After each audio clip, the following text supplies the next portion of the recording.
digamos que proporciones en caso de la corteza y la médula renal, que lo creo que habrán mencionado mejor en histología, y van a tener ligeras diferencias entre una y la otra.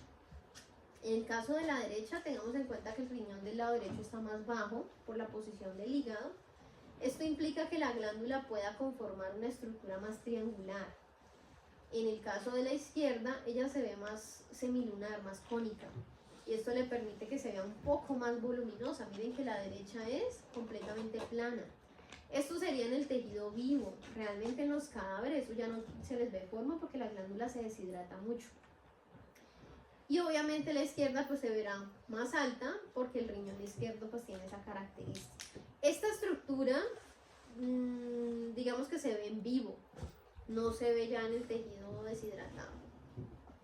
Y en su parte interna tenemos en cuenta que hay una cápsula desde la parte periférica y hay 3 cordones histológicos que permiten la formación de sus hormonas. En algunos casos esas hormonas migran entre un cordón y otro, sin embargo hay una predominancia de formación. Entonces encontramos una zona glomerular, una zona fascicular y una zona reticular. Espérenme un segundito.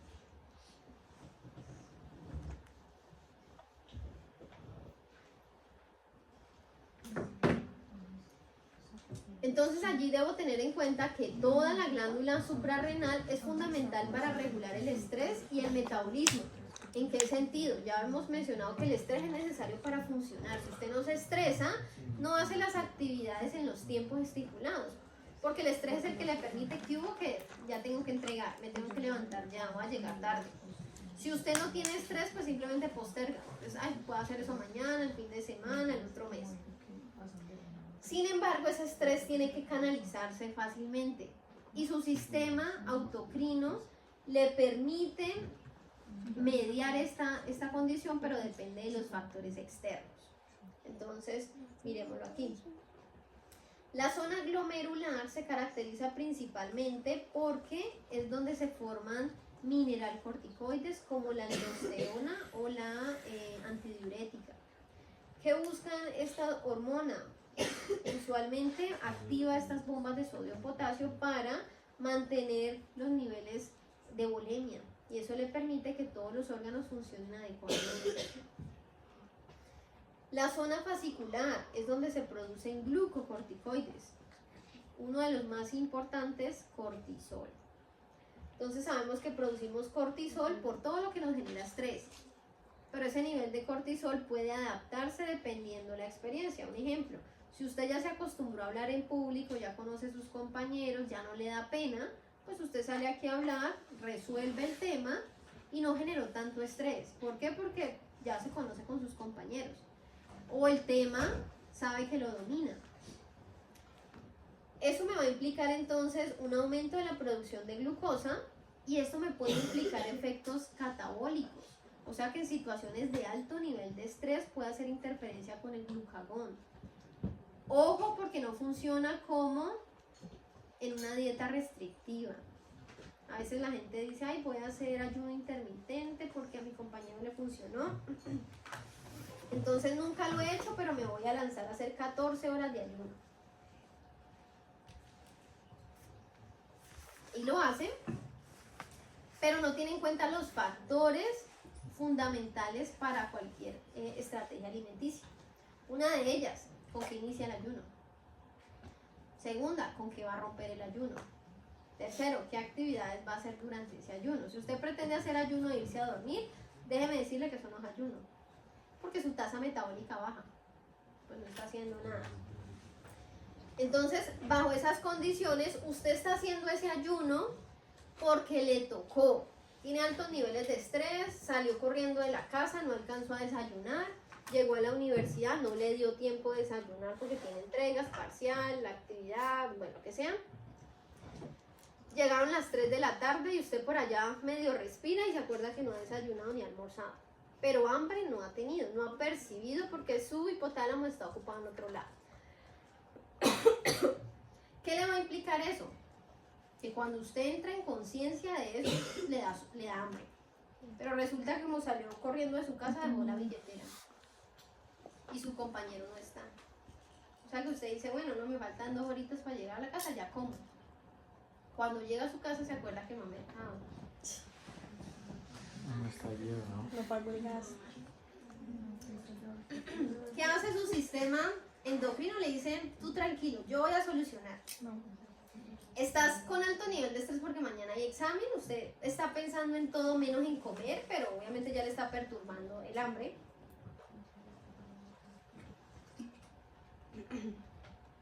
Y esto le va a implicar que con ese alto nivel de cortisol en sangre, ya me resequé la garganta, se produzca mucho cortisol. El cortisol, ¿qué hace? Liberarle glucosa. ¿De dónde si usted no ha comido? Pues él libera glucagón. Él le va a liberar glucagón y el glucagón va a ir hasta el hígado a sacar el glucógeno muscular. Recuerde que su hígado conserva glucógeno. El hígado no lo utiliza. El hígado lo almacena o para el músculo esquelético o para el cerebro. Pero como usted no ha comido en todo el día, no tiene glucosa de rápido alcance y está estresado con altos niveles de cortisol, se estimula el glucagón. En ese nivel de situación usted ya está como en un estado de inanición. Lo mismo pasaría si quedara abandonado en el desierto. No funciona en esas dietas restrictivas. Entonces voy a hacer ayuno, pero estoy en mi casa con aire acondicionado, estoy viendo Netflix, estoy tranquilo. ¿Qué cortisol va a liberar? No va a liberar glucagón.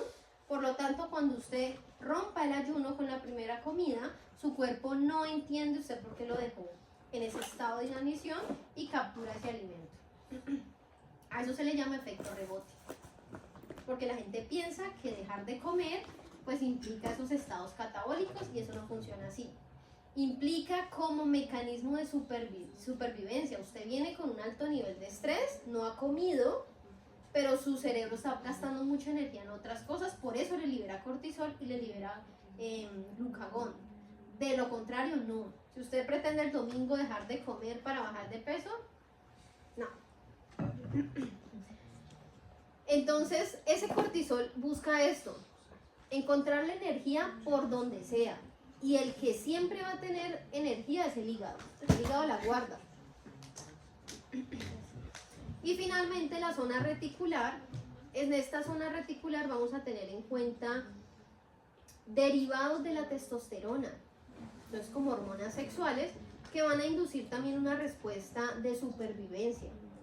Tengan en cuenta que el sistema límbico, donde se incluye el hipotálamo, tiene unas funciones que desencadenan las respuestas de supervivencia. Esto implica la respuesta sexual, implica los mecanismos de defensa y de huida. Entonces ahí también entra en juego la adrenalina. ¿Qué es? ¿Para dónde vamos? En médula. En médula se producen 2 catecolaminas, adrenalina y noradrenalina. ¿Por qué catecolaminas? Porque funcionan como hormonas, pero también como neurotransmisores. La adrenalina, tengamos en cuenta que la adrenalina se inyecta en la sangre cuando usted tiene altos niveles de estrés. Pero además de eso, debe dar respuesta inmediata. Un ejemplo, una situación de un robo, un accidente. Usted, ¿quién piensa salir de su casa y accidentarse? Nadie. Pero esa situación puede volverse muy traumática si hay una persona muy herida. Vamos que usted salió de afán, sabe que pasó el semáforo y dañó un carro, pero fue latas, pues sí, uno le duele el bolsillo, pero bueno. Pero si hay una persona de por medio, eso le genera alto nivel de estrés. ¿Por qué? Porque hay un alto riesgo de que se lo lleven a usted también.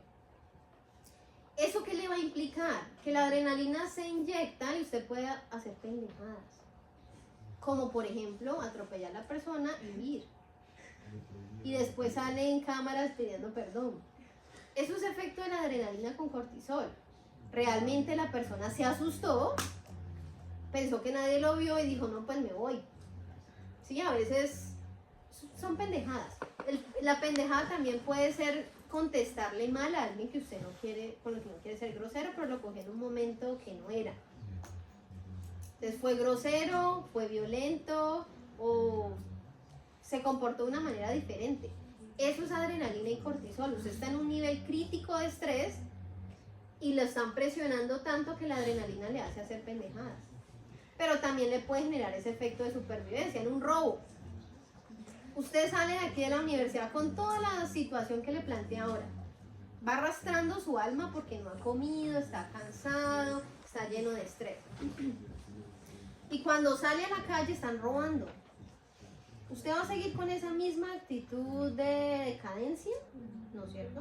Esa adrenalina se le inyecta, el cortisol se le inyecta y esto me genera activación de los sistemas de defensa. Mejora la agudeza visual, aumenta mi frecuencia cardíaca, aumenta mi frecuencia respiratoria, mejora mi respuesta vascular, activa los músculos esqueléticos y obviamente activa la respuesta adrenérgica. ¿Qué le permite eso? Salir corriendo. Y usted dice, ay, pero venía tan cansado, ¿qué horas corría de esa manera? O la persona que se enfrenta con el ladrón y después dice, ay, yo no sé por qué hice eso, o yo no sé por qué respondí de esta manera. Eso es adrenalina. Realmente la adrenalina no le media con la conciencia, busca la respuesta inmediata. Pero también debo pensar en el cortisol. El cortisol me anula respuestas externas. Vámonos para una situación más tranquila, un examen. Usted estudió el día anterior, usted dejó todo el componente para el fin de semana, pero resulta que ese día tienen 2 parciales. Usted estudia el sábado para uno, el domingo para el otro, y el lunes está sobrecargado porque no estudió lo suficiente para el de ese día. Eso le implica que su cortisol viene acumulado. Cuando usted entra al examen, el profesor está bravo, o lo corre a usted de puesto, o le habla mal y eso le eleva la adrenalina. Usted entra al parcial, lee la primera pregunta y se le dispara adrenalina porque usted dijo, ¿qué es esto? Segunda pregunta, ¿a qué horas dijeron esto? Tercera pregunta, pucha, no estudié. Las leyó todas y va ahí. Esta adrenalina está altísima y el cortisol también. El cortisol le dice, tranquilo, yo lidero la situación. Necesito espacio, o sea que todo eso que está ahí me está estorbando. ¿Qué es eso? Memoria a corto plazo, desécheme eso. Y usted durante el examen, si está muy estresado, usted no se acuerda de la palabrita que le desencadena todo el concepto. No se acuerda de ese último pedacito que escribió en el cuaderno con color rojo que era clave para acordarse de la respuesta. ¿Por qué? Porque su cortisol le dice, memoria a corto plazo, ¿eso para qué lo quiero? Si usted no hace aprendizaje significativo, no interesa. Y el cortisol le borra eso. Usted sale del examen, entregó el examen, su cortisol dice, bueno, ya me puedo recapturar, chao, memoria regresa. Y usted allá afuera acuerda de todo lo que no escribió. Entonces, hay que aprender a controlar ese cortisol. ¿Cómo? Mejorando esas experiencias. Si usted sabe que la forma en la que estudia no es la más adecuada, pues cámbiela. Si usted sabe que el fin de semana le va a quedar muy pesado, pues prepárese desde antes. Si usted sabe que las preguntas de ese profesor son corchadoras, busque el profesor. Sino que a veces nos da pereza ese proceso, pero a veces es necesario, porque no todas las asignaturas se captan de la misma manera. Entonces, esta combinación puede ser muy compleja. Hay que aprender a adaptarse a las situaciones. Cada vez que tengamos mejor experiencia, usted responde mejor. La primera vez que se le muere un paciente, uno los ve muy agobiados, pero ya lleva un montón y pues ya se vuelve situación de la clínica. Ya usted no podía hacer nada más. El día que le toca hacer su primera reanimación y el paciente no sale del paro, uno ve los estudiantes en práctica que llevan 15, 20 minutos y no quieren soltar al paciente. Y ya le dijeron, suéltalo.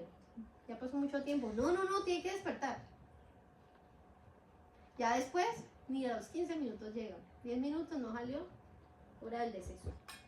Profe, relacionan normalmente el cortisol con el tema de la ansiedad y fisiológicamente cuando uno tiene cuadros o periodos de ansiedad siente aquí en el pecho como una opresión, como algo fisiológico.